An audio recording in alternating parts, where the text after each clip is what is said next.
Mitra bisnis, pemerintah berencana mewajibkan industri pengolahan susu agar menyerap susu dalam negeri untuk merespon keluhan peternak Indonesia tentang produksi susunya yang tidak terserap pasar karena industri lebih memilih susu impor.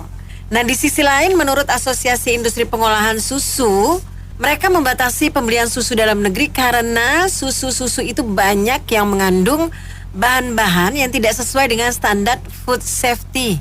Oke, apa komentar Anda mengenai rencana kewajiban industri untuk menyerap susu produksi dalam negeri ini? Silakan komentari di 633-9160, WhatsApp call di 0816-924-924. Ya, harusnya tuh BUMN yang bangun itu. Nah, yang mau sedotin itu susu dari sapi itu harus pakai masker, pakai alat, harus bersih, kelihatan dari luar itu bersih, masukin ke tempat susunya, jadi kelihatan. Ya, kalau umpamanya negara bikin satu tempat khusus untuk menerima sapi-sapi disedot itu, setiap kota itu ada, jadi nggak usah beli dari luar, dan tentu dari luar juga bersih. Nah, kecuali Singapura itu tegas dan jelas tuh negaranya. Kalau yang lain sih kurang tahu ya. Kalau umpamanya kita buka di sini, ada kan jadi itu sapi-sapi banyak di sini, bisa dipakai itu. Nggak usah dari luar, gitu aja Bu. Ya ini gila kali ya. Ini hasil petani kita loh. Malah pabrik-pabrik di Indonesia ini malah mengimpor. Padahal kita ini kan sampai bahan baku aja kita sudah menerapkan kebijakan hilirisasi ya untuk hasil-hasil tambang kita. Nah menurut saya Singapura itu kan contoh negara kecil ya. Saya dulu pernah kerja di Unilever. Nah, dia itu negara kecil tapi dia pinter. Kenapa pinternya? Dia tidak punya sumber daya alam, Bu. Apa-apa dia pabrik itu hasil-hasil produksi dia itu dia bisa ekspor. Dia pakai apa? Dia pakai sertifikasi. Nah, menurut saya kegagalan di Indonesia itu di pemerintah. Jadi Badan Standarisasi Nasional (SNI) itu nggak bekerja. Coba kalau dia bekerja, dia bilang mungkin ada keluhan dari penyerap susu masyarakat ya ke pabrik susu kan, dia keluhkan bahwa standar susu Indonesia ini tidak layak, mungkin tidak cocok lah untuk susu yang kemasan atau susu untuk konsumsi gitulah. Nah seharusnya dari situ pemerintah bisa turun tangan melalui SNI-nya, Standar Nasional Indonesia. Gunanya SNI itu apa? Dia harusnya bisa mengayomi produk-produk rakyat itu dibuat standarisasi, sehingga standarisasinya itu didapat. Apa yang kurang nih? Kalau kurang dikirim ke lab. Apa yang diselidiki kurang? Apa ada material apa yang kelebihannya? Dengan begitu si petani itu bisa diberi rujukan. Oh, sapi kamu ini nggak boleh makan ini, nggak boleh makan ini. Tiap bulan harus disuntik, divaksin atau gimana. Jadi sehingga menghasilkan susu yang berkualitas. Nah, Badan Standarisasi Nasional Indonesia ini kita ini nggak bekerja, sehingga bukan salah pabriknya nggak mau nerima ya. Pabrik itu justru bagus menerapkan seperti itu, agar dia tidak output produknya itu tidak menjadi malproduk di masyarakat yang hingga menyebabkan kerusakan sel-sel otak pada anak bayi kita ya. Itu bagus pabrik kita itu. Tapi justru lembaga-lembaga di sertifikasi di Indonesia yang itu nggak bekerja, gitu Bu menurut saya. Jadi menurut saya, saran saya itu SNI itu bekerjalah, ayomi masyarakat peternak ini untuk agar susunya itu bisa masuk ke pabrik-pabrik Indonesia gimana, selidikin, samakan dengan produk di luar, apa kekurangannya, selidiki, pelajari di luar makanannya apa peternaknya, vaksinnya berapa kali, vaksin apa aja gitu. Ini kalau visi misinya Pak Prabowo kan menghilangkan kemiskinan dari Indonesia. Mungkin itu bagus ya, jangan dikasih uang lah, tadi kasih dikasih ilmu, biar apa? Biar setiap daerah itu punya keunggulannya masing-masing. Jadi balai latihan kerja itu disesuaikan dengan daerahnya. Kalau daerahnya penghasil susu ya cara ngolah susu yang bagus itu bagaimana itu diajarin, kemasannya bagaimana. Jadi petani kita juga bisa jual udah jadi, bisa biar untungnya lebih banyak. Ya kan, kalau daerahnya penghasil singkong ya mungkin ini singkong biar nilainya tambah, bagaimana itu diajari seperti itu. Jadi nanti setiap daerah itu punya keunggulan masing-masing gitu, dan seterusnya. Terima kasih. Sebenarnya ya Indonesia ini sayang sekali ya. Artinya sumber daya alamnya bagus sekali untuk produk-produk yang kalau memang kita bisa kembangkan, karena sourcingnya ada di Indonesia. Cuman sayangnya yang tadi itu, jadi kalau kita dengar dari sebelumnya juga semua intinya pemerintah ini nggak ada fungsi ya. Jadi fungsinya apa nggak tahu, tapi digaji mahal dari uang rakyat, dari uang pajak. Nah, itu kenapa? Karena tidak ada pengawasan. Pengawasannya apa? Semuanya suka-suka. Jadi di Indonesia itu tidak ada stick and carrot. Stick and carrot itu apa? Kalau stick itu kalau lu salah gue pukul. Kalau carrot kerja bagus gue kasih hadiah, kasih bonus lah. Kalau di sini apa aja sembarangan boleh kok, haknya dia ngerti, kewajibannya bukan urusan gue. Ya kayak gini sekarang. Jadi negara yang nggak ada hukum itu adalah negara gagal. Terima kasih. Ya, saya pikir pemerintah, Menteri Pertanian atau siapapun lah yang bekerja di pemerintah ini ya, tolong berhenti dan stop dengan ilmu wajib beli. Kalau membeli itu pakai uang APBN, ya nggak apa-apa, putuskan aja untuk serap apapun yang ada pasar ini, kelebihan sayur, kelebihan cabai, kelebihan beras, kelebihan susu pakai uang APBN, walaupun itu pasti dimintai pertanggungjawaban sama DPR sikap itu. Tetapi kalau uang itu adalah uang masyarakat atau uang perusahaan, itu main wajib itu kan agak absurd gitu loh. Karena sebenarnya bagaimana sebuah perusahaan mau impor kalau sebenarnya hanya 5 desa dari pabriknya itu ada susu yang berkualitas, murah ataupun tidak murah, harganya sama, tapi berkualitas dan mudah didapat. Nah, ada unsur kualitas, ada unsur kemudahan di situ. Tapi kalau tidak, ya siapa yang mau beli? Karena kalau dibilang cinta Indonesia, ya kalau nggak berkualitas juga orang gimana mau cinta, Pak? Kalau berkualitas, orang cinta Indonesia ini kan rakyatnya juga cerdas-cerdas. Contoh, Indomie. Kalau itu menteri dikasih mie merek yang tidak dikenal dari Vietnam, dari Thailand, belum tentu juga mau makan. Kenapa? Jadi bukan saya promo Indomie, tapi Indomie itu enak, Pak. Walaupun harganya Rp3.000, memang maknyus gitu. Atau kalau Anda mau minum kapal api, itu juga produk lokal, kopi lokal. Ya siapa yang nggak suka dengan kopi kapal api? Nggak mesti itu kopinya dari Nicaragua atau dari Nigeria gitu. Tanpa harus disuruh wajib beli ke orang. Atau teh botol sosro itu, tehnya juga banyak di Bandung itu, di perkebunan Puncak itu tehnya. Tapi orang juga beli kan, nggak mesti beli teh dari Filipina gitu. Jadi tanpa wajibkan pun, kalau memang produk itu berkualitas dan harganya terjangkau, orang akan beli. Tapi kalau main wajib, bantulah Sritex, belilah baju, tahan impor dari luar. Loh, anak sekolah beli baju, atau kita masyarakat ibu-ibu beli jilbab lebih murah, barang impor dari Cina, kualitasnya lebih baik, ngapain beli produk Sritex?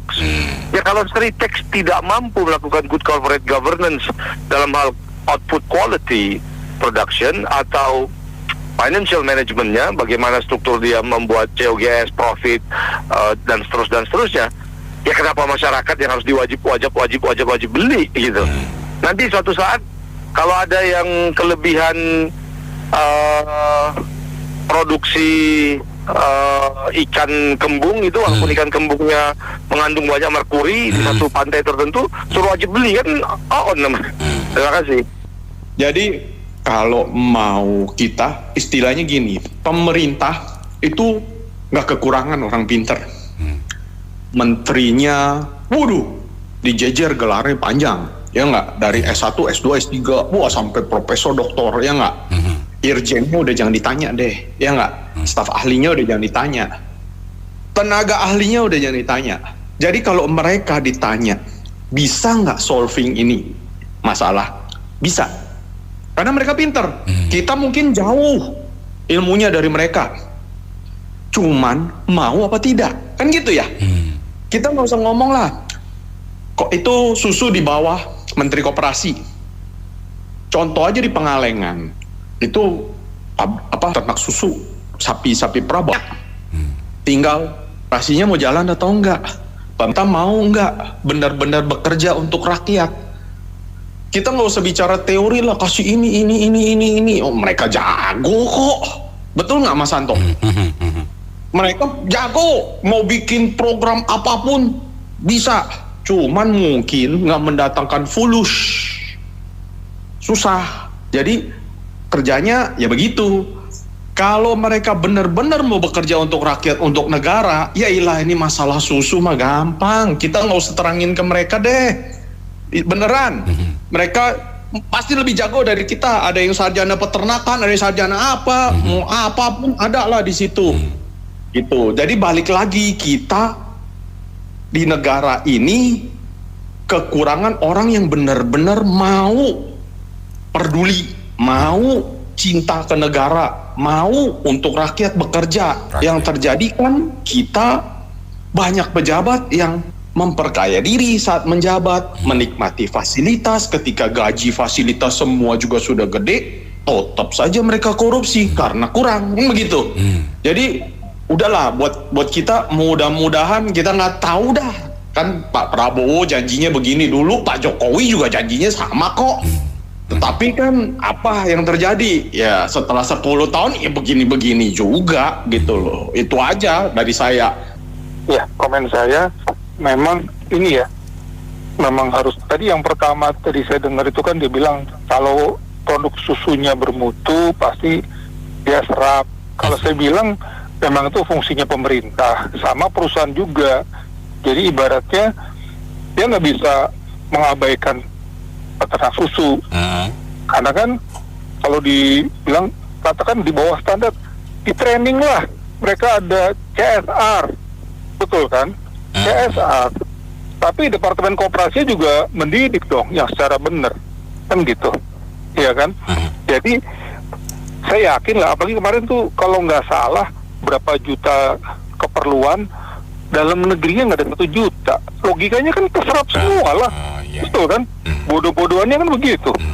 Harusnya kayak zaman dulu tuh, jadi dikasih kuota, jangan kayak sembarangan impor-impor. Kalau menurut saya harus berpihak sama produk dalam negeri, itu wajib gitu loh. Apalagi memang jumlahnya, daya serapnya itu harusnya bisa 100%, cuma 850.000 dari 4 juta gitu kan, harusnya keserap dong logikanya. Nah, kayak zaman dulu lah, misalkan kayak developer zaman dulu kan Orde Baru, dia nggak bisa bikin satu klaster rumah mewah semua, nggak boleh.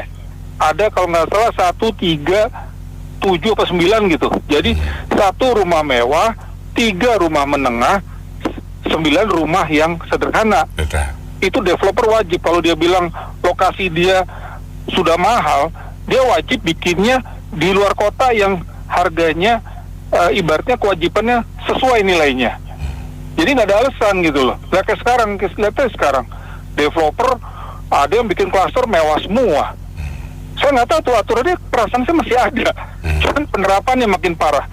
Ya demikian juga yang susu tadi. Itu kejadian juga kan kayak di produk tekstil dan sebagainya. Iya kan? Barang bekas buangan luar negeri gara-gara branded pingin gaya. Nah itu kayak gitu-gitu kan. Kalau saya bilang boleh-boleh aja, tapi dia kena biaya masuk aja, iya kan? Barang bekas pula. Nah itu mematikan industri kayak Freepek begitu yang puluhan ribu. Memang mungkin manajemennya salah, tapi nggak pas lah. Kita kan harusnya menghargai perusahaan yang mengutamakan produk dalam negeri dan padat karya. Jadi nggak bisa main pakai robotik kayak Amazon begitu, ya kan? Nah itu aja sih komentar saya. Jadi harusnya tetap diserap. Jadi kalau perlu pengusaha yang mau impor, dia harus punya kewajiban berapa serapan dalam negerinya, baru dia dapat kuota. Nanti kalau masalah permainan para pejabat, saya bilang tinggal penegakan hukum aja. Kalau yang korupsi misalkan 10 miliar ke atas otomatis hukuman mati, nggak ada yang berani, saya yakin. Itu saja. Makasih. Emang seberapa ini sih susunya, seberapa istimewanya gitu. Jadi gini Mas, itu kalau menurut berita yang saya baca dan saya lihat juga sih ya, memang sih kadang-kadang petani kita tuh suka terlalu berimprovisasi ketika mereka menambahkan bahan yang mungkin berakibat jadi mengurangi kualitas susu tersebut menurut standar para yang pembeli susu tersebut. Padahal kan mungkin tujuan para petani baik ya, agar pertama bahwa susunya bisa lebih awet, bebas dari ini, nggak mudah busuk gitu. Cuman kan bukan berarti bahwa harus menambahkan bahan yang terlalu banyak, akhirnya malah ditolak gitu. Nah yang kedua, daripada dibuang, kan susu bisa diolah untuk berbagai macam bentuk makanan maupun masakan ya. Seperti bisa dibikin tahu susu atau kue pai susu, atau mungkin kayak minuman-minuman yang dicampur gitu Mas, kayak apa namanya? Mungkin botnya kayak apa? Susu stroberi, susu coklat dan lain. Nah itu jual dalam kemasan murah mungkin 5.000 atau apa kan, bisa dijajankan berkeliling kayak apa, kayak kopi Starling gitu kan Mas, nggak terlalu terbuang sia gitu hasil jerih tanah hasil jerih payah mereka selama ini. Dan yang ketiga juga, kalau seandainya terpaksanya nggak bisa diolah, mungkin bisa disumbangkan untuk keperluan para anak-anak panti asuhan ya kan, diolah kasih es atau gula supaya siap diminum seperti itu Mas. Ini yang paling penting nih, mungkin perlu di warning juga ya untuk para bos-bos pabrik, agar tetap diusahakan tuh jangan menolak susu mereka gitu. Kalau perlu dibikinkanlah sebuah kayak storage tank gitu, penyimpanan susu mungkin untuk 2-3 hari. Jadi mereka nggak terlalu menguntungkan orang-orang luar negeri. Kalau kayak gini kan yang diuntungkan pertama ya para pemain biaya cukai ya yang biaya masuk mereka. Kemudian bos yang berkecimpung di dalam persusuan, dan yang paling penting ya Mas, produksi dalam negeri kita jadi harganya gitu di mata negeri kita sendiri. Sebenarnya masalah susu ya bisa timbul. Saya punya tebakan, mungkin ya saya berani bilang 70% ya, gara-gara ada minum susu gratis kan. Dan kan katanya saya pernah dengar radio Esinta tahun 1913 saya pernah di masalah susu kok. Cuma masalah susu mah masalah kecil tau kan. Tergantung instansi terkait, pemerintah, menterinya pinter nggak. Kok pinternya nggak mungkin orang info susu, bener nggak? Negara kita kaya tanah semua. Ya kita bina suatu koperasi atau pabrik khusus menyerap susu-susu dari desa. So susu saya lihat deh, ya kok dalam waktu berapa jam itu bisa masuk virus soalnya. Ya contoh kita lihat di Tiongkok sana susu maju kan, dia berteknologi dari New Zealand sama Australia. Dia punya susu tau nggak, dia punya rumput tuh nggak barang makan di hutan-hutan tuh nggak boleh sampai gitu Pak. Itu bisa kena itu loh. Ya cuma kadang-kadang bangsa kita tuh saya bingung dengan pejabat kita.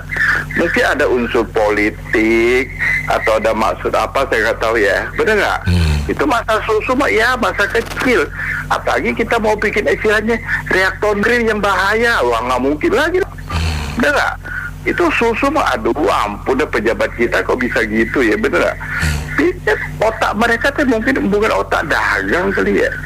Jadi kalau buat saya sih kita kan nyerap susu yang mana kita kembangkan, pertanian rumputnya semua beres kok dari ribut-ribut. Ini gara-gara makan susu gratis tuh gak? Tuh, gara-gara susu sebelah gak rusak susu semua. Oke. Itulah karena pejabat kita apalagi bilang wajib. Dasar apa hukumnya wajib, bener gak? Pengusaha dia kan untung mau cuan. Kalau dia punya minuman jual ke pasaran semua kena penyakit, apakah dia gak pusing? Diklaim sama PPOM kan? Bener gak? Nggak mungkin dong kita ngomong, pejabat mesti mikir dulu 3 kali. Jangan dikit-dikit wajib, dikit-dikit wajib. Bener gak? Wajib, kalau wajib militer boleh, ada orang menyerang negara kita, saya pasang badan toh. Jadi pejabat kita ngomong nggak mikir sesuai dia punya jabatan kok, asal ngocos aja gitu. Ya gitulah. Gini ya, satu, saya tuh protes dengan Menteri Pertanian yang membatalkan atau izin atau membekukan izinnya import susu. Kenapa? Tanpa lihat persoalan, tanpa ngelihat data sebenarnya bagaimana. Kalau misalnya pemerintah importnya lebih, yang sahkan pemerintah bukan petani susu bukan pengusaha susu, bukan pabrik susu. Kenapa? Karena gini, 20% saja hasil susu di dalam negeri. Dan 80% itu memang harus impor. Kenapa impor? Ya dari dulu-dulu tanya aja pada rumput yang goyang. Jadi sejak zamannya Soeharto itu sebenarnya sudah itu nggak pernah punya susu yang benar-benar dihasilkan di Indonesia. Ya kalau cuma 20% itu iya, 20% saat ini ya, gitu. Nah jadi kalau misalnya sampai ada 10 pengusaha yang ditahan, saya bukan bela pengusahanya, tapi nanti kalau krisis susu rame lagi terus harga susu naik. Kenapa Mentan itu tidak negor ke koperasinya? Karena susu dari peternak lokal itu distornya ke koperasi. Sementara koperasi kenapa punya Menteri Koperasi dan UMKM juga tidak mendidik kalau sebenarnya higienisitasnya bagaimana. Kan orang itu higienis atau enggak itu kan ketahuan sih, cepat atau lambat kan pasti ketahuan dari cara mereka supply, dari apa sajalah misalnya bertahannya itu nggak mungkin bisa lama. Kak, susu itu tuh yang baru diperah itu nggak mungkin tahannya lama. Lah kalau sampai tahan lama berarti kan ada apa-apanya kayak gitu-gitu, masa mereka nggak ngerti kan? Seharusnya ngerti, masa ngerti gitu ya. Lah apalagi kalau pekerjaannya koperasi itu kan di supply ke koperasi, lalu koperasi yang menjualnya ke pabrik. Lah dari sini berarti kan koperasi juga memberikan authority kepada peternak susu. Kalau enggak mungkin peternak susunya memberikan campuran zat-zat yang akibatnya terus ditolak oleh pabrik. Terus pertanyaan saya sekarang gini, kalau memang itu barusan kayaknya kok nggak masuk akal jadi rame, ya kan? Tapi kalau udah lama, kenapa kok baru sekarang teriaknya? Padahal Menteri Koperasi dan Boyolali kepala daerahnya itu satu geng. Dan geng Boyolali dengan Koperasi Menteri UMM dan koperasinya itu satu kubu. Terus kenapa kerjanya bener atau enggak bener? Pasti bagus dong, kerjanya mungkin enggak bagus. Lalu kenapa? Apa yang terjadi? Lah nanti kalau enggak diterima, salah, ya kan? Kalau sekarang gini dibuang-buang, yang disalahin pusat. Lah ini kan lucu, terus Menteri Pertaniannya tidak memberikan solusi yang benar bagaimana. Seharusnya kan dididik tuh kepala daerah Boyolali dan peternaknya. Kan gitu yang benar. Itu sebenarnya hal yang mudah saja. Dan lagi pula yang saya tahu, pemerintahan Boyolali itu bagus banget selama 10 tahun itu super bagus dan di Indonesia nomor 1 paling bagus. Tapi kenapa ya kok nggak menginvestasikan kepada peternak susunya untuk diberikan fasilitas supaya susunya itu bisa bertahan atau tidak diberi obat, dididik gimana? Kan partai yang pintar. Makasih.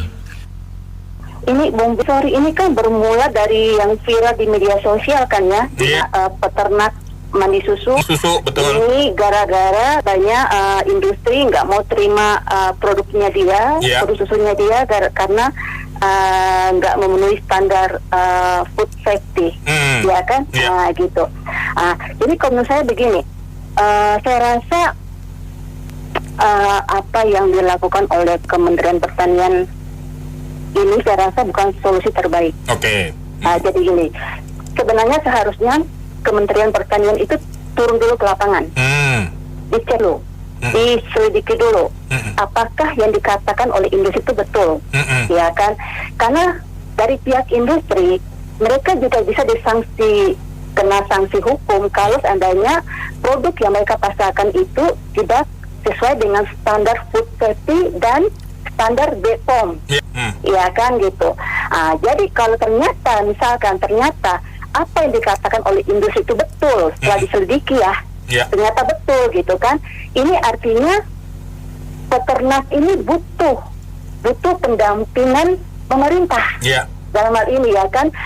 Jadi pemerintah perlu melakukan pendampingan ke para peternak, membimbing mereka untuk secara teknik dan juga teknologi.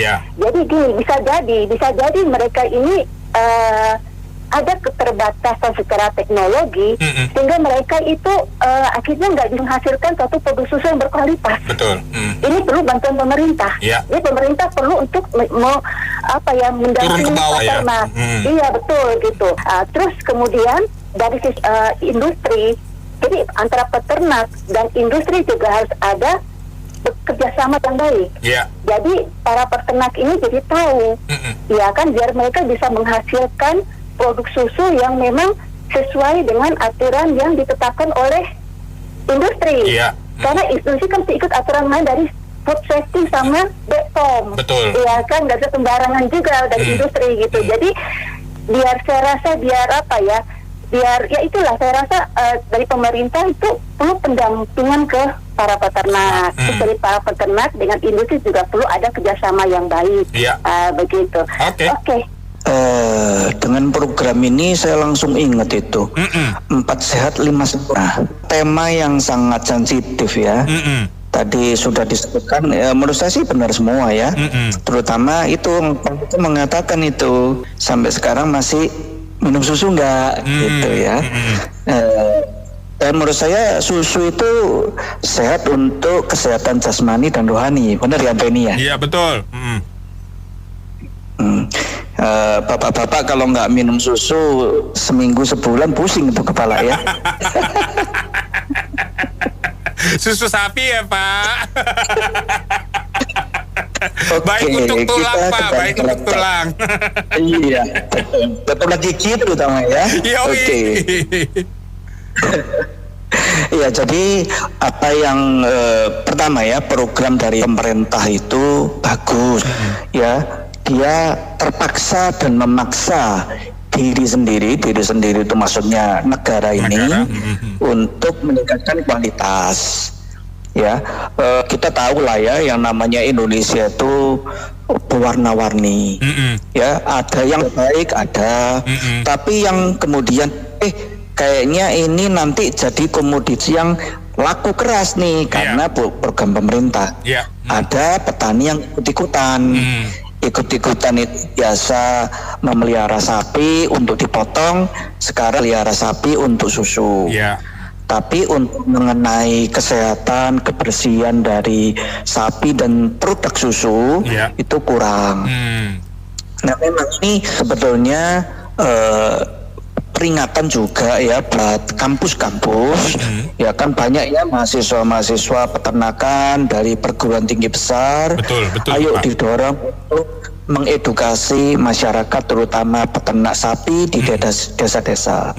Nah, saya dengar di beberapa tempat ya, saya tahu pasti itu di Jogja, ya itu ada perusahaan susu yang sudah mengedukasi masyarakat peternak dan membeli produk susu mereka untuk dijadikan susu bubuk yang kita kenal sehari-hari ya, banyak di toko. Sudah Pak. Nah, masalahnya adalah banyak sekali peternak yang tersebar, mungkin cuma punya 5-10 sapi ya dalam satu desa. Nah, itu sulit sekali untuk katakanlah kalau misalnya kita mau sampai ke tingkat ekonomi yang cukup bagus, itu kan bisa mungkin 100 atau mungkin 1000 ekor sapi. Nah, itu nilai ekonominya baru tercapai. Betul. Nah, kemudian tadi disebutin masalah teknologi, itu benar sekali. Nah, kemudian untuk peralatan-peralatan itu kan kalau bisa untuk mencapai nilai ekonomi yang pas dari alat-alat teknologi itu, mungkin dalam satu hari perlu dihasilkan berapa ribu liter, itu jadi nilai ekonomi tercapai. Tapi kalau terpencar-pencar kan kadang nggak susah. Ya, lagian yang namanya sapi perah, sapi yang menghasilkan susu itu kan memerlukan daerah-daerah yang cukup tinggi, yang sejuk lah ya. Kan kalau pakai AC kan mahal gitu ya. Jadi daerah pegunungan aja yang bisa. Nah, itu pun harus dilihat bagaimana infrastruktur dari masalah listrik, dari masalah jalanan untuk mengangkut susu ya. Kalau terlalu susah, terlalu terjal curam dan sebagainya itu kan akan meningkatkan biaya. Ya, jadi memang ini pertama untuk perusahaan pun juga punya tanggung jawab moral untuk mengedukasi masyarakat petani, peternak bagaimana menghasilkan produk susu yang baik. Kedua, pemerintah pun juga punya tanggung jawab. Makan bergizi gratis itu tidak boleh menguntungkan importir, apalagi negara lain. Tidak boleh. Ya, saya dulu pernah bekerja di perusahaan pakan ternak yang besar di Indonesia. Banyak sekali bagian dari makanan ternak itu impor. Untuk ayam, untuk ikan itu impor semua. Kalau makan bergizi itu pakai unsur ayam lah, tahu tempe lah, ikan itu impornya besar sekali. Oke, tema hari ini saya pikir ini karena adanya makanan bergizi, tiba-tiba asosiasi produksi susu lokal dalam negeri ikut komen, kemudian segala macam numpuk di sini. Kalau sebelumnya kan nggak ada ya bro ya. Betul. Ini tiba-tiba muncul. Jadi pertama saya ingin garis bawahi yang paling penting pemain utamanya harus fair. Yaitu siapa? Yaitu pemerintah. Kementerian yang terkait harus fair. Mereka harus ada di tengah supaya semuanya itu bisa jalan. Jadi yang pertama ini pemerintah harus fair dalam hal ini. Pemerintah harus bisa akomodir, tetapi setahu saya urusan sapi, urusan susu memang Indonesia dari dulu ketergantungan impornya tinggi. Saya nggak yakin tiba-tiba banyak pemain domestik yang bisa mensuplai. Lantas banyak importir yang bilang susu lokal kualitasnya kurang dan lain-lain. Ya tentu pemain lokal harus bisa membuktikan bahwa barang dia bagus sehingga bisa diterima. Nah yang memfasilitasi ya kementerian, dalam hal ini Kementerian Pertanian, betul, mungkin perdagangan yang berhubungan dengan impor, ya kan? Jadi masing-masing nggak boleh ada kepentingan sektoral. Jadi ini harus diawasi karena ini berbicara uang besar, bro. Iya, betul, Pak. Apalagi impor. Dan asosiasi produksi susu dalam negeri tentu juga gak mau kalah ikut-ikutan. Jadi pertama yang tadi saya ulangin bahwa pemerintah itu harus fair, bisa mengakomodir. Dan kalau memang kenyataan pemain lokal ada, pemerintah harus bisa memberikan fasilitas mungkin sekian persen untuk impor, sekian persen untuk pemain lokal. Supaya semuanya terakomodir. Ya kan, karena pemain impor itu adalah kesempatan luar biasa. Ini kalau makanan bergizi itu kebutuhan susu, kebutuhan lain-lainnya itu akan impor semuanya. Betul, sangat besar, Pak. Nah, betul, ini sangat besar. Dan asosiasi produksi susu dalam negeri kan beberapa pemain mereka coba kan muncul tiba-tiba. Tetapi mereka juga harus bisa menghasilkan produk yang baik. Dan yakin ada juga pemain lokal yang bagus.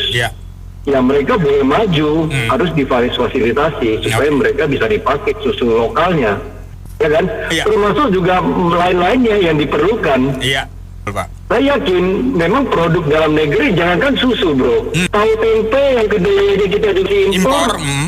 Kan ini kenyataan kan? Ya, kita juga nggak bisa menyalahkan masa lalu, karena hari ini kan kita menghadapi masa depan. Juga kita nggak bisa mengatasnamakan seolah-olah beberapa pemain susu lokal, lantas kita harus mengatasnamakan rakyat, kita harus ini beli dari mereka juga nggak bisa. Bisa, betul. Yang pilihannya harus fair aja. Karena ini berbicara susu yang memerlukan teknologi untuk mengolah dan lain-lain, supaya tidak ada kandungan bakteri dan lain-lain. Karena ini untuk minuman, ya kan? Betul. Jadi pentingnya ya letaknya ya kepentingan dalam hal ini pemerintah. Tentu pihak-pihak yang terkait. Jangan main di semua kaki, saya kira gitu, bro. Bagaimana itu kan tercemar bakteri lah, apa segala macam. Tapi kan ini kan ribut-ribut ya, masalahnya satu, betul. Gak ada lagi kerjaannya dia harusnya, ya kan? Dia bilang apa kemarin kan ribut banget tuh. Antibiotik ilegal. Benar. Ya sediakan dong, sediakan gitu. Kenapa lo kagak belajar dari Australia? Itu kan ada tuh orang kita di Australia tuh. Dia di peternak juga tuh. Gede lagi. Kalau nggak salah kan, dia ikut sumbang apa waktu itu kan. Ya gitu lo minta belajar dong dari sana dong, Australia dong, gimana? Ya kan menghasilkan susu yang benar dan baik ya kan. Namanya pengusaha bukan orang bodoh kali ya Pak ya. Dia kan bisa menimbang sendiri gitu. Kalau memang kelas dalam negeri bagus, ya dia ngapain susah impor gitu kan. Jadi ya, saya pikir tuh udah itu urusan pengusaha, diserahkan aja pengusaha gitu. Dia tahu yang terbaik untuk usaha dan bisnis dia gitu kan. Kalau memang nanti ada pengusaha yang saya lebih bisa menggunakan susu lokal, dia juga kan mungkin pasang harga lebih murah kan, itu udah bebas aja urusan bisnis, nggak usah diatur-atur. Nah sekarang saya gini aja Pak, sekarang untuk program makan siang gratis ya untuk mencegah stunting yang udah dari kapan-kapan di gembar-gembor gitu kan, kan susu memang perlu kan. Betul. Nah udah sekarang pemerintah serap aja untuk program makan siang gratis. Untuk pemberantasan stunting gitu Pak. Iya. Daripada susu ikan, saya Pak dari kecil minum susu, baru sekarang tahu dengar namanya susu ikan. Jujur Pak, saya juga baru Pak. Nah makanya Pak, daripada susu ikan yang kayaknya juga nggak tahu deh, udah kasih susu lokal aja gitu kan. Ya kan, jadi pengusaha juga tenang, rakyat juga kebagian gizi dari susu sapi lokal gitu. Udah gitu aja Pak, beres kan ya. Udah nggak usah susah-susah. Kita ini kan kreatif. Dia bikinlah menu-menu yang pakai susu, misalnya serapi tadinya pakai santan, ganti susu. Ya betul. Foto-foto yang pakai santan ganti susu. Seluruh Indonesia terserap itu berapa juta liter. Ya kan? Nah, suruh semuanya buka tuh. Bentar, ya kan? Jangan maksa pengusaha lah. Nanti takut pengusaha ngambek tutup, malah repot lagi, yang kerja jadi nganggur. Tapi gini lah, saya punya usul gini. Pemerintah siapkan lahan, ya kan? Dan penyuluhan. Ahli-ahlinya kan Pak Minto. Betul. Pengusaha siapkan modal kandangnya yang hygiene, kan? Nah, terus peternaknya deh yang kerja. Nah, kalau udah dikasih begitu masih nggak bisa, ya studi banding lah ke Australia, bayarin tuh peternak-peternak daripada DPR terus sekali-sekali peternak studi banding ke Australia, ya kan? Benar. Gitu. Ini menurut saya aja sih kalau kayak gula gitu ya, gula itu ternyata ketahuan sekarang, berarti kita nggak perlu impor. Sekarang susu gitu loh. Jadi ini nggak tahu data-data dari BPS atau data-data yang dikumpulkan pemerintah atau DPR itu mereka ngecek nggak sih gitu loh. Ada itu sekarang bikin peraturan harus pakai, sementara standar mereka yang dalam lokal itu nggak memenuhi standar mereka gitu loh. Maksud saya mereka cek dulu nggak sih gitu loh. Jadi kan mereka ada anggaran, bisa studi kemana gitu loh, bisa maksudnya mereka bisa ada dananya untuk mengecek dulu. Kenapa bikin peraturan tapi nggak dicek dulu gitu loh? Maksud saya kalau misalnya dia udah cek sebelum bikin peraturan, dia harus ini dong, gimana datangin teknologi, ya, kasih pendidikan ke peternak-peternak. Kalau misalnya mereka nggak mau mengikuti, baru dikenain peraturan gitu loh. Itulah, nggak tahu carut marut begitu berulang-ulang terus. Kayak pendidikan juga begitu. Ini salah kurikulum dibikinin baru lagi. Tahu kayaknya cuma dibikin ulang-ulang biar ada kerjaan atau gimana gitu aja sih.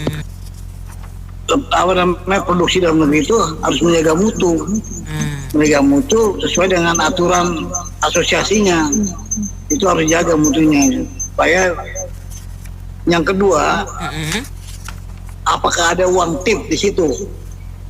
Itu ada uang, biasanya uang tin persen ini. Kalau mau impor kan ada tin persennya itu, dapat 10%. Nah itu sekarang itu udah mengejala di Indonesia tuh, apa-apa uang dengar, uang ini, uang itu. Itu udah menjadi rahasia umum. Jadi kedua yang itu yang harus diperhatikan. Jadi jaga mutu. Yang kedua, apakah ada uang tip? Karena apa? Indonesia ini banyak minta uang tip. Uang tip persentasenya berapa? Biasanya sih 10%. Itu udah mengejala itu.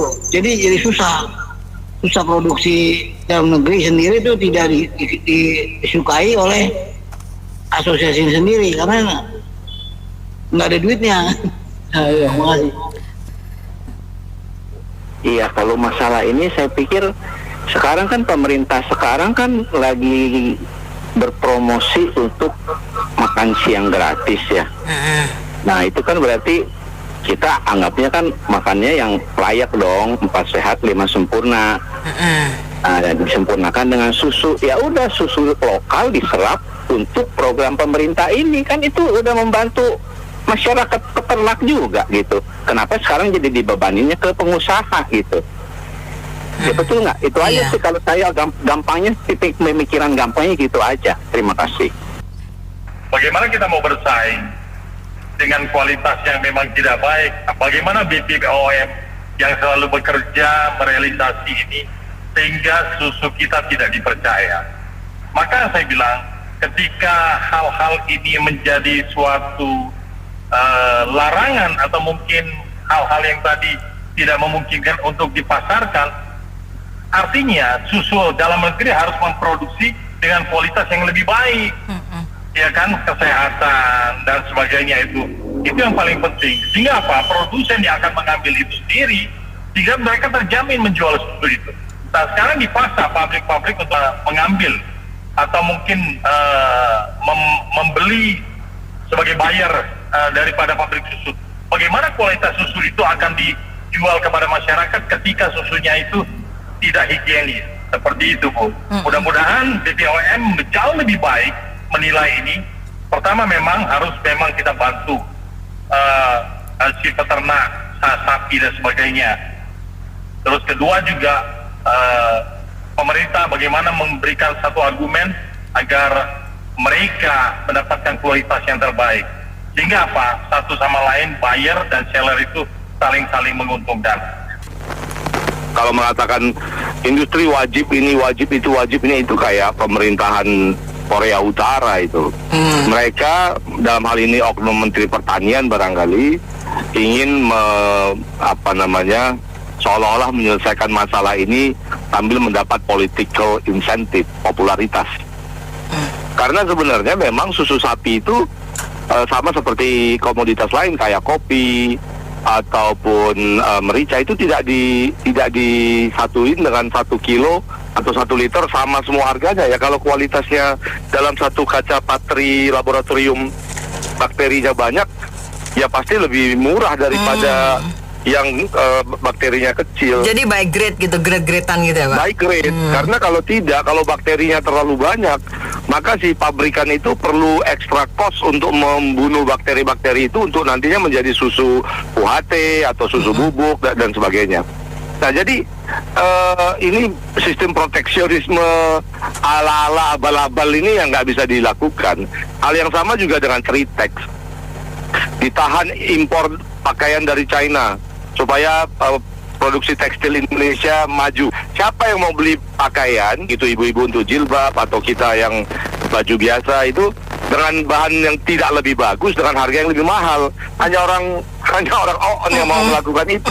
Tetapi pemerintah dalam hal ini akan mendapat oknum-oknumnya itu mencoba mempopularitaskan itu. Mungkin dia pikir market di Indonesia ini masih bisa didikte-dikte dengan cara bikin press release. Oleh karena itu benar dibilang Bapak tadi bahwa Departemen Pertanian khususnya Dirjen yang menangani peternakan itu bagaimana pemahamannya kepada petani itu, peternak itu sehingga kualitas susunya ya kualitas. Sekarang gini deh, kalau pemerintah memang berani serap semua susu kasih ke anak-anak itu susu itu. Kalau itu memang susu yang bakterinya banyak, mudah-mudahan begitu dikasih makan gratis pakai susu yang bakterinya banyak itu masuk UGD itu anak-anak begitu masuk ke perut kan bakteri pembelahannya Mbak bukan 1 jadi 2 atau 3 tapi 1 jadi 4 jadi 8 8, 16, 32 dan seterusnya. Jadi dalam waktu setengah jam setelah minum susu bakar bakteri Anda bisa fatal gitu. Sementara industri peternakan susu sapi di Australia misalnya di Wagga-Wagga atau di Borough atau di Queensland atau di Victoria itu bagaimana bersihnya, mana teknologi itu membuat susunya itu menjadi lebih milky, menjadi lebih kondensitasnya lebih bagus dan seterusnya. Sehingga kita ini udah barang nggak berkualitas, marah-marah suruh orang wajib beli gitu. Ini kan sama dengan orang jual bawah, awannya dijual jorok, embernya cuci di toilet, suruh semua orang nggak boleh jual, hanya dia yang boleh jual gitu. Ini saya pikir pola pikir menumbuhkan industri yang salah dari oknum pemerintah. Ini kan kemarin sebelumnya ramainya adalah perusahaan-perusahaan pada impor susu. Mirisnya si para peternak susu sapi ini pada ngebuangin segitu kan. Ini kan kayak ada hal yang belakang di satu sisi industri butuh barang tapi suppliernya pada ngebuangin. Nah ternyata kan ketahuan ya Bu ya gapnya itu di kualitas gitu. Jadi entahlah karena kandungan bakteri di atas ambang batas atau kayak gimana atau bahkan mungkin harganya lebih murah impor kita nggak tahu. Tapi kan baik itu si peternak sapi ataupun industri ini kan sama-sama rakyat itu yang harus dilindungi oleh pemerintah. Mungkin sih kita bisa hadir karena kan setahu saya kalau industri ini ya kayak pasar aja, jadi kayak swasta yang ngatur. Kayak misalnya Cimory itu setahu saya sebut merek, dia tuh punya peternakan susu sendiri gitu. Dia hulunya ada gitu. Berarti kan sebenarnya bisa gitu. Nah, kemudian kayak Greenfield tuh di Malang, setahu saya kalau nggak baca, dia juga punya rekanan peternak susu sapi. Jadi dia bermitra, mereka melakukan kayak pengawasannya, bahkan mereka mengedukasi segala macam bisa. Tapi kan ini kan swasta ya. Jadi ya pemerintah jangan nyuruh ambil, tadi siapa tuh Bapak sebelumnya yang bicara gitu ya, jangan suruh kita beli aja, tapi cobalah dari kementerian terkait atau dinas, BPOM, akademisi, BRIN sebagai peneliti gitu kan bisa nih kita ngebantu sih petani-petani ini, kita bina, kita bikin kemitraan yang baik, kualitasnya bagus, harganya bagus, diseraplah oleh industri, win-win gitu. Pemerintahnya dapat pajaknya enak, industri bisa gerak, rakyat si peternak sapi juga dapat cuannya gitu kan. Nah kita konsumen juga nggak worry beli produknya, takut ada bakterinya, E. coli-nya tinggi kan gitu ya, takut gitu ya masuk rumah sakit gitu ya. Jadi ya cobalah intervensi gitu kan, bisa hadirlah dari pihak lembaga atau kementerian terkait. Kita kan orang kita pinter-pinter lah dari IPB, apapun ya kan. Kembali ke aturan saya kira di semua itu, kalau regulasinya benar akan berjalan dengan baik. Fakta, kebetulan adik saya itu ada kepala bea cukai di salah satu provinsi di Sultra, itu mengatakan impor di lebih tinggi biayanya. Jadi artinya ada keuntungan di sana yang didapat. Nah ini problemanya, kalau kita mau maju, impor diturunkan. Harga biaya impor itu dari orang luar ke kita supaya kita bisa memajukan produk dalam negeri. Saya kira itu simpel itu masalah itu. Satu hal itu yang perlu dibenahin, biaya impor orang luar supaya disesuaikan, supaya jangan ada disparitas antara ekspor dan impor. Gimana kita mau maju kalau ada disparitas antara ekspor dan impor? Nah, hal yang dalam negeri, ya saya sependapat dengan Ibu yang dari Surabaya. Ya, Ibu Mila. Ya. Ya, itu kan sebenarnya ini dibuat aja SKB, surat keputusan bersama antara Menkop, UMKM, terus Menteri Pertanian bekerja sama dengan IPB untuk memajukan kualitas produksi melalui penelitian high-tech. Saya kira simpel kok. Dua langkah ini kalau diselesaikan, Indonesia menuju ketahanan pangan nasional. Biaya impor itu dianggap sumber devisa. Nah, itu yang keliru. Jadi kita dijajah secara keekonomian oleh orang luar. Iya. Gimana kita mau bilang ketahanan pangan, ketahanan ekonomi nasional? Gak ada itu. Jadi semacam retorika. Gak ada itu bukti nyatanya. Jadi gini ya, itu kan pemerintah harus turut campur emang ya. Misalnya bikin solusi, pemerintah siapin lahan dan personelnya, petugasnya untuk penyuluhan. Nah, perusahaannya membuatkan sarananya, pelaksananya adalah peternak-peternak. Seperti apa kandang yang higienis, yang baik, seperti di luaran yang sapinya itu sesuai standar, ya kan? Terus dengan perjanjian nanti dibeli dengan harga berapa? Menurut saya hanya orang-orangnya dan birokrasinya itu yang tidak bisa jalan. Kepentingannya terlalu besar. Apakah KKN-nya atau birokrasi apa, murni untuk peternakan pertanian itu apa ya, yang jujur dan mau bekerja keras dan mau berpikir, itu kalau ada saja pejabat yang 10 orang atau 20 orang, petinggi-petingginya itu sudah lebih daripada cukup. Urusan begini itu sebenarnya negara turun tangan melalui kementerian atau lembaga, seperti yang Bapak terakhir putus itu ya sampaikan, bahwa komitmen aja negara itu sapi atau susu, yang penting sesuai steril, memang harus dididik sampai ke yang para peternak pertanian dan peternak harus dididik dan disterilisasi. Itu perlu investasi dan teknologi serta para ahlinya. Ahli itu kan negara kita juga ada. Sebagian lagi mungkin bisa belajar sama negara lain yang sudah sukses berhasil, yang steril tadi itu, sesuai BPOM, sesuai jenis. Itu kan sesuatu yang bisa ada standarnya, bisa diukur, bisa diinvestasi, bisa dididik, Bu ya, betul nggak Bu? Setuju sekali. Indonesia ini tuh banyak sekali punya ilmuwan dan peneliti ya. Banyak sekali yang bisa menerapkan high technology. Oke, lanjut. Iya, sebetulnya dari zamannya, terus terang ini harus sebut nama Menteri BUMN dulu, Pak Dahlan Iskan. Beliau itu ingin melakukan membuka peternakan besar-besaran ya, sapi di Indonesia bagian timur.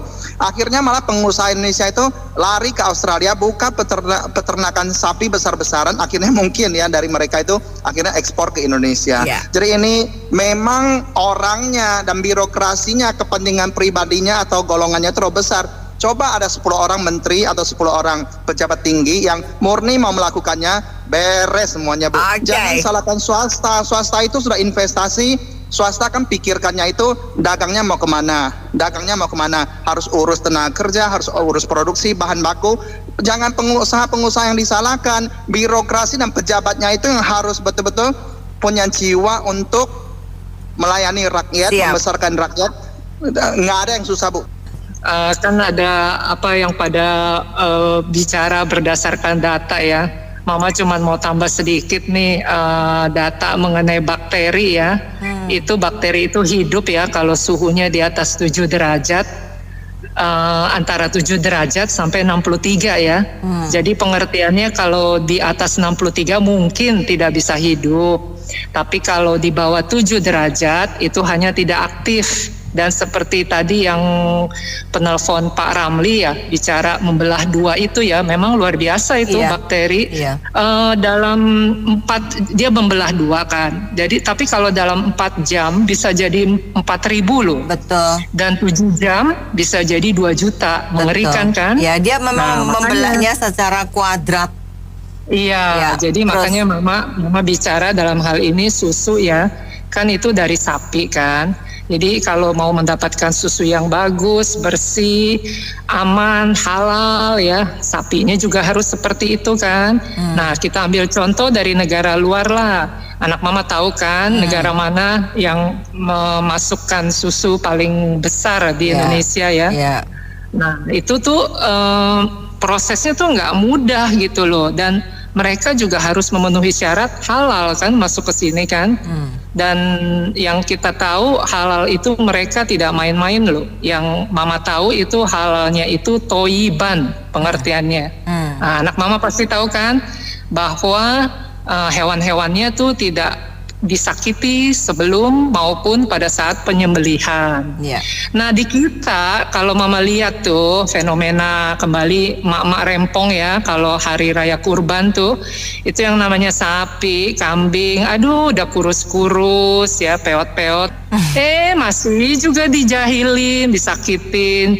Kadang-kadang anak mama pasti lihat kan, anak-anak kecil gitu dia lari-lari main-main, kadang-kadang dipukul-pukul dengan ranting pohon dan sebagainya. Ya itulah hanya sekelumit contoh saja.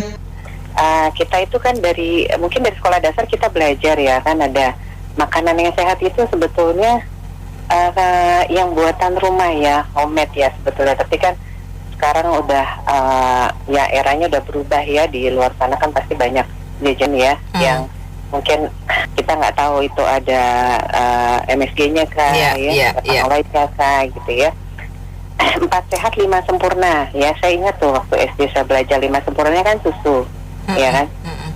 Susu kita sebetulnya ya di Indonesia tuh tanah kita tanah surga, tongkat kayu dan tuh jadi tanaman. Jadi apapun sebetulnya mau dikelola di bumi Nusantara ini sebetulnya tergantung Mbak ya, tergantung goodwill-nya dari pemerintah. Nah, ini pembinaannya bagaimana untuk UMKM khusus produk susu ini ya. Kalau nggak salah tuh di daerah Jawa Tengah dulu di Boyolali ya. Iya, Boyolali kemarin yang pada ngebuangin susu buat mandi itu ya, pada demo. Makanya ya ampun mesake ya maneman ya.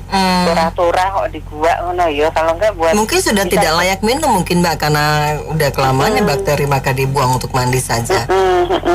Sebetulnya kalau memang dikelola dengan baik ya daerah-daerah di Indonesia, entah itu di Boyolali atau di NTT ya, di mana di daerah timur sana, itu bisa ya Mbak ya, bisa dijadikan satu sentra ya peternakan sapi gitu ya. Makanya kan di saudara yang beragama Hindu ya Mbak ya, sapi itu kan dijadikan dewa ya, dewa yang sangat dihormati. Karena apa? Dari susunya bisa dikonsumsi manusia ya toh.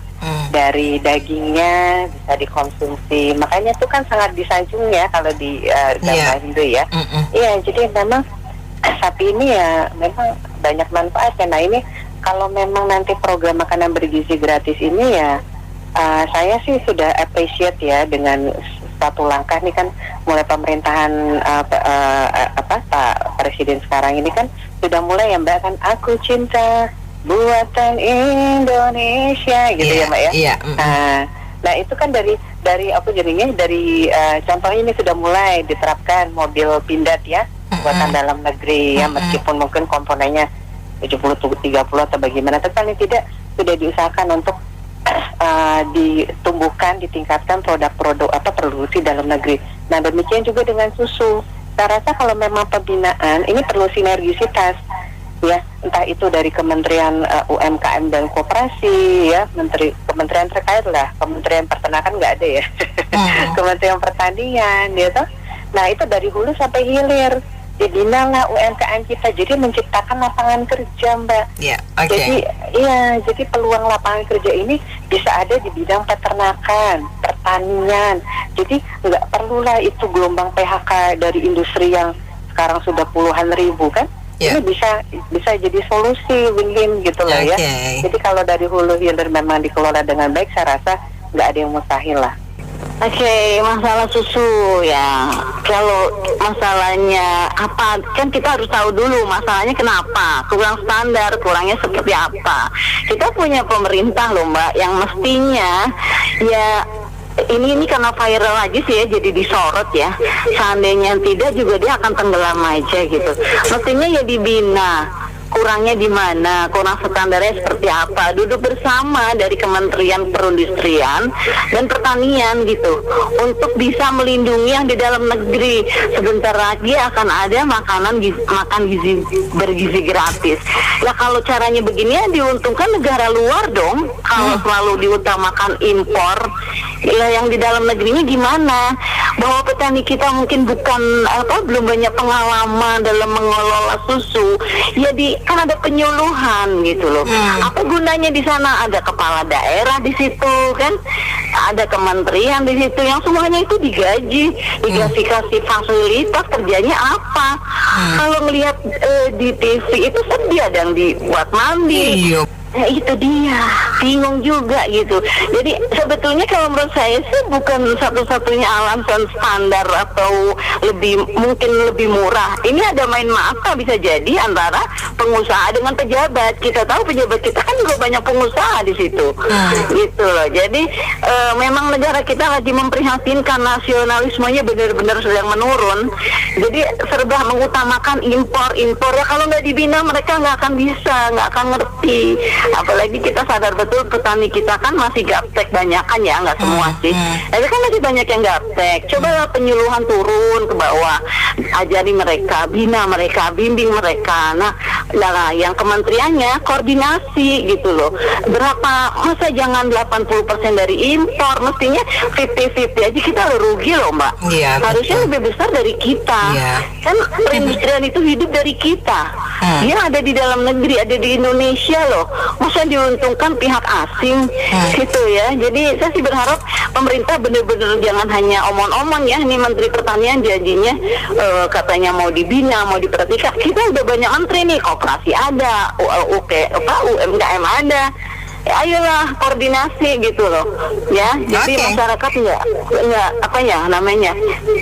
semakin terpuruk yang di bawah ini kalau begini, peternak ini. Itu ya Mbak ya. Iya, itu lepas tangan namanya. Kalau mau wajib itu lepas tangan itu. Bubarin saja kementeriannya. Untuk apa tiap tahun itu kasih anggarannya? Justru ada kementerian, dan kementeriannya itu Kementerian Pertanian, Koperasi, banyak lagi kementerian yang terlibat gitu ya. Nah justru kementerian ini untuk ngurusin gitu. UKM ini wajib diurusin. Kalau zaman Pak Harto dulu itu ada yang namanya penyuluhan. Ya, memang kementerian turun ke desa-desa ya. Itu yang bagus seperti itu kok dilupain gitu loh. Ya, terus kerjanya apa gitu, dengan anggaran yang ada untuk apa gitu ya. Ya sekali lagi makanya saya bilang itu cuci tangan gitu. Itu sangat nggak pantas itu omongannya itu. Kita punya IPB, udah punya semua, ya banyak profesor di sana gitu. Masa cuma masalah mau standarkan susu sesuai standar yang dibutuhkan oleh industri nggak bisa. Harusnya susu kita bisa standar ya Pak? Ya, itu kan bukan teknologi tinggi. Susu, masalah susu aja itu anak kuliah teknologi tingkat 1 juga udah tahu bagaimana bikinnya itu pemisah. Cuma tingkat kemauan enggak. Nah, ini bahaya sekali. Masalah itu justru penting sekali. Ya, satu negara harus mandiri secara pangan. Itu pangan lebih dibutuhkan daripada rudal. Negara itu nggak perlu sedia rudal. Tapi ya pangan yang cukup itu yang akan menentukan nasib bangsa. Nah, saya senang Pak Prabowo ini ada programnya yaitu ketahanan pangan. Mudah-mudahan jangan cuma cari program 1-5 tahun itu tetap tinggal sebagai program. Nah ini mudah-mudahan ini Pak Prabowo ya melihat kasus susu ini sebagai micu untuk itu benar-benar ketahanan pangan itu diseriusin. Nggak cuma susu, itu pangan banyak sekali ya jenis yang dibutuhkan. Ya mudah-mudahan ini jadi sekali lagi menjadi momentum dan momen untuk ketahanan pangan itu diseriusin. Terima kasih. Terima kasih Pak Honi. Terima kasih yang sudah bergabung. Saya Mary Agustin.